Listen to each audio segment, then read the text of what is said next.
Salam sejahtera buat kita semua. Tuhan Yesus memberkati. Pada malam hari ini saya akan mau melanjutkan membaca buku Alkitab di buku Keluaran di pasal yang ke-16. Perikop atau judul dari pasal yang ke-16 ini adalah Mana Sabat. Ayat yang pertama. Setelah mereka berangkat dari Elim, tibalah segenap jemaah Israel di padang gurun Sin yang terletak di antara Elim dan Gunung Sinai. Pada hari yang ke-15 bulan yang kedua, sejak mereka keluar dari tanah Mesir, di padang gurun itu bersungut-sungutlah segenap jemaah Israel kepada Musa dan Harun, dan berkata kepada mereka, kalau kami mati tadinya di tanah Mesir oleh tangan Tuhan, ketika kami duduk menghadapi kuali berisi daging dan makan roti sampai kenyang, sebab kamu membawa kami keluar ke padang gurun ini untuk membunuh seluruh jemaah ini dengan kelaparan.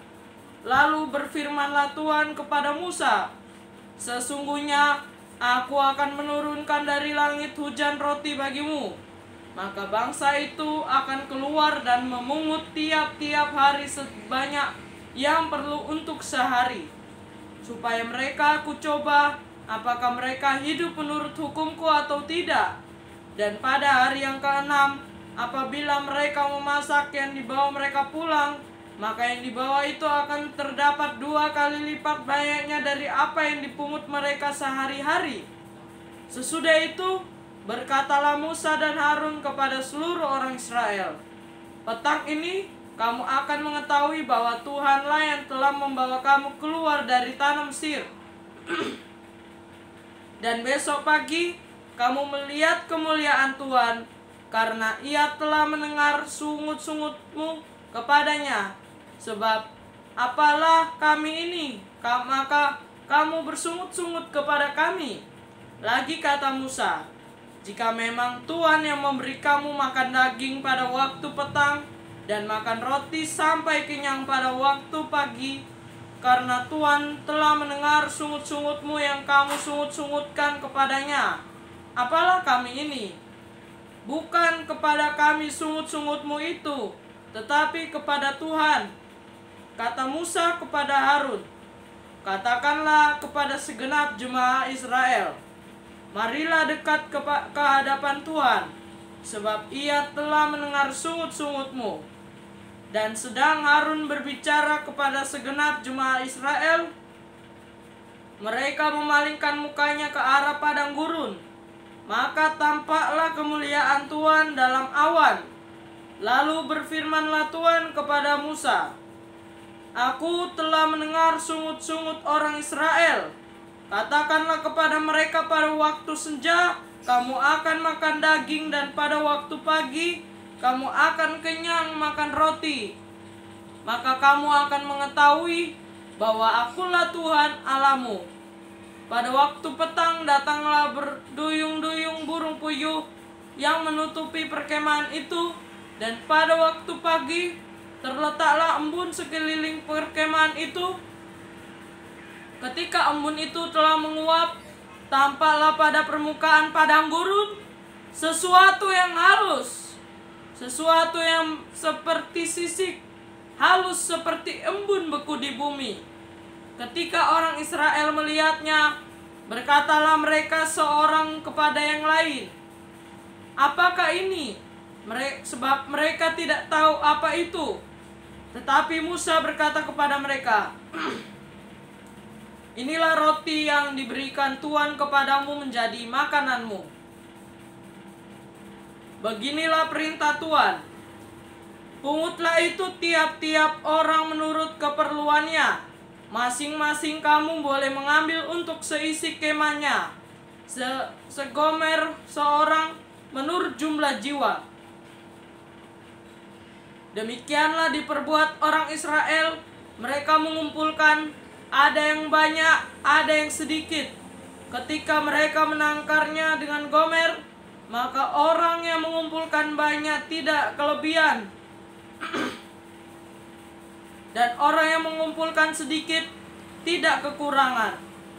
tiap-tiap orang mengumpulkan menurut keperluannya. Musa berkata kepada mereka, seorang pun tidak boleh meninggalkan daripadanya sampai pagi. Tetapi ada yang tidak mendengarkan Musa dan meninggalkan daripadanya sampai pagi, lalu berulat dan berbau busuk. Maka Musa menjadi marah kepada mereka. Setiap pagi mereka memungutnya, tiap-tiap orang menurut keperluannya. Tetapi ketika matahari panas, cairlah itu, dan pada hari yang ke-6 mereka memungut roti itu 2 kali lipat banyaknya, 2 gomer untuk tiap-tiap orang. Dan datanglah semua pemimpin jemaah memberitahukannya kepada Musa.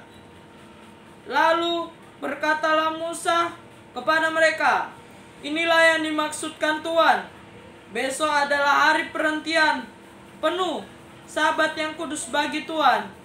Maka roti yang perlu kamu bakar, bakarlah.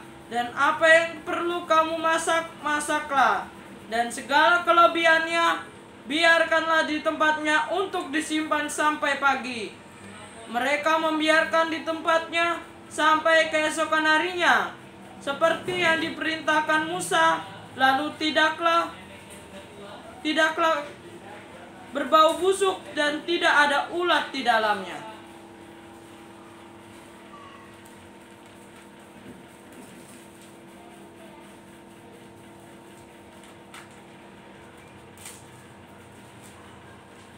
Selanjutnya kata Musa, makanlah itu pada hari ini, sebab hari ini adalah Sabat untuk Tuhan.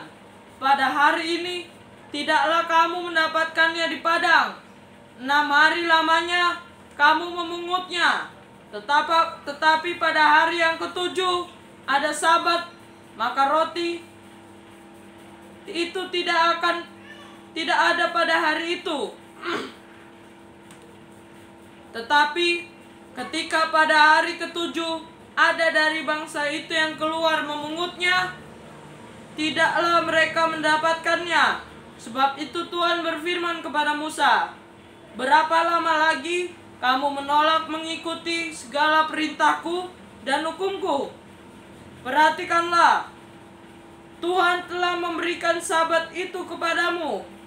Itulah sebabnya pada hari ke-6 Ia memberikan kepadamu roti untuk 2 hari. Tinggal kamu di tempatmu masing-masing. Seorang pun tidak boleh keluar dari tempatnya pada hari ke-7 itu. Lalu beristirahatlah bangsa itu pada hari ke-7. Umat Israel menyebutkan namanya Mana. Warnanya putih seperti ketumbar dan rasanya seperti rasa kue madu. Musa berkata, beginilah perintah Tuhan. Ambillah segomer penuh untuk disimpan turun-temurun, supaya keturunan mereka melihat roti yang kuberi kamu makan di padang gurun, ketika aku membawa kamu keluar dari tanah Mesir. Sebab itu Musa berkata kepada Harun, ambillah sebuah buli-buli, taruhlah mana di dalamnya segomer penuh, dan tempatkanlah itu di hadapan Tuhan untuk disimpan turun-temurun, seperti yang diperintahkan Tuhan kepada Musa. Demikianlah buli-buli itu ditempatkan Harun di hadapan tabut hukum Allah untuk disimpan. Orang Israel makan mana 40 tahun lamanya, sampai mereka tiba di tanah yang didiami orang. Mereka makan mana sampai tiba di perbatasan tanah Kanaan. Adapun segomer ialah 1/10 eva. Pasal yang ke-17. Di Masa dan di Meriba. Ayat yang pertama. Kemudian berangkatlah segenap jemaah Israel dari padang gurun Sin, berjalan dari tempat persinggahan ke tempat persinggahan sesuai dengan titah Tuhan. Lalu berkemahlah mereka di Rafidim. tetapi di sana tidak ada air untuk diminum bangsa itu. Jadi mulailah mereka itu bertengkar dengan Musa. Kata mereka, "Berikanlah air kepada kami, supaya kami dapat minum." Tetapi Musa berkata kepada mereka, "Mengapakah kamu bertengkar dengan aku? Mengapakah kamu mencobai Tuhan? Haruslah bangsa itu akan air di sana." Bersungut-sungutlah bangsa itu kepada Musa dan berkata, "Mengapa pula engkau memimpin kami keluar dari Mesir untuk membunuh kami, anak-anak kami dan ternak kami dengan kehausan?" Lalu berseru-serulah Musa kepada Tuhan, katanya, "Apakah yang akan kulakukan kepada bangsa ini? Sebentar lagi mereka akan melempari aku dengan batu." Berfirmanlah Tuhan kepada Musa, "Berjalanlah di depan bangsa itu, dan bawalah beserta engkau beberapa orang dari antara para tua-tua Israel. Bawalah juga di tanganmu tongkatmu yang kau pakai memukul sungai Nil, dan pergilah. Maka aku akan berdiri di sana di depanmu, di atas gunung batu di Horeb. Haruslah kau pukul gunung batu itu, dan dari dalamnya akan keluar air, sehingga bangsa itu dapat minum." Demikianlah diperbuat Musa di depan mata tua-tua Israel. Dinamailah tempat itu Masa dan Meriba, oleh karena orang Israel telah bertengkar, dan oleh karena mereka telah mencobai Tuhan dengan mengatakan, "Adakah Tuhan di tengah-tengah kita atau tidak?" Perikop yang kedua dari pasal yang ke-17. Kemenangan orang Israel melawan orang Amalek. Lalu datanglah orang Amalek dan berperang melawan orang Israel di Rafidim. Musa berkata kepada Yosua, "Pilihlah orang-orang bagi kita, lalu keluarlah berperang melawan orang Amalek. Besok aku akan berdiri di puncak bukit itu dengan memegang tongkat Allah di tanganku." Lalu Yosua melakukan seperti yang dikatakan Musa kepadanya dan berperang melawan orang Amalek. Tetapi Musa, Harun, dan Hur telah naik ke puncak bukit, dan terjadilah apabila Musa mengangkat tangannya, lebih kuatlah Israel. Tetapi apabila ia menurunkan tangannya, lebih kuatlah Amalek. Maka penatlah tangan Musa. Sebab itu mereka mengambil sebuah batu, diletakkanlah di bawahnya, supaya ia duduk di atasnya. Harun dan Hur menopang kedua belah tangannya, seorang di sisi yang satu, seorang di sisi yang lain, sehingga tangannya tidak bergerak sampai matahari terbenam. Demikianlah Yosua mengalahkan Amalek dan rakyatnya dengan mata pedang.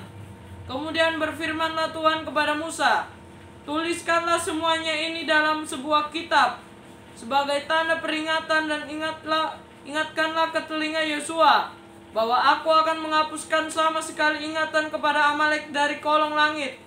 Lalu Musa mendirikan sebuah mezbah dan menamainya, "Tuhanlah panji-panjiku."